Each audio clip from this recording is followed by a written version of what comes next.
ഇന്ന് വലിയ അത്യാവശ്യമൊന്നും ഇല്ലാതെ പുറത്തു പോയതാണ് കേട്ടോ. അപ്പോഴാണ് ഈ വഴിക്ക് വെച്ച് നമ്മൾ ഈ റെസിൻ വർക്ക് ചെയ്തപ്പോൾ നമുക്ക് പ്രൊട്ടക്റ്റീവ് ആയിട്ടുള്ള ഗ്ലൗസ് ഒന്നും കിട്ടിയിട്ടില്ലായിരുന്നു അന്ന്.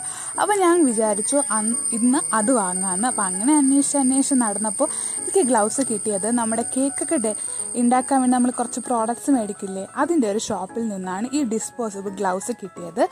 100 പീസിന് വെറും 50 ആയിട്ടുള്ളൂ. ഇതാണ് എൻ്റെ വീടിൻ്റെ അടുത്തുള്ള, അതായത് ജംഗ്ഷനിലുള്ള മാർക്കറ്റ് ഏരിയ. സോ ഈ മാർക്കറ്റ് ഏരിയയിൽ നിന്ന് നമുക്കൊരു ഡെക്കറേറ്റീവ് പീസ് കിട്ടിയിട്ടുണ്ട്. അതെന്താണെന്ന് വീട്ടിൽ ചെന്ന് കാണിക്കാം. അതിനാവശ്യമുള്ള കുറച്ച് ആക്സസറീസൊക്കെ ഞാൻ ഈ ഷോപ്പിൽ നിന്നാണ് മേടിച്ചിട്ടുള്ളത്. അപ്പം മറ്റൊന്നല്ലേ, ഈ ഒരു ബാമ്പു നമ്മൾ ഈ വീട്ടിൽ മൂടി എന്നൊക്കെ പറയും. സോ ആ ഒരു പ്രോഡക്റ്റാണ് ഞാൻ 3 പീസാണ് വാങ്ങിയിട്ടുള്ളത്. നല്ല ചീപ്പായിട്ട് ബാർഗെയിൻ ചെയ്താണ് വാങ്ങിയത്. അത് ഡെക്കർ ചെയ്യാൻ വേണ്ടി 3 ഗ്ലാസും വാങ്ങിയിട്ടുണ്ട്. അപ്പോൾ ഇതൊരു അടിപൊളി വോൾ ഡെക്കർ ആയിരിക്കും. അപ്പോൾ ഇതെങ്ങനെ സ്റ്റൈൽ ചെയ്യണമെന്ന് ഞാൻ പുതിയൊരു വീഡിയോ കാണിക്കാം കേട്ടോ. അപ്പോൾ പുതിയൊരു വീഡിയോ ആയിട്ട്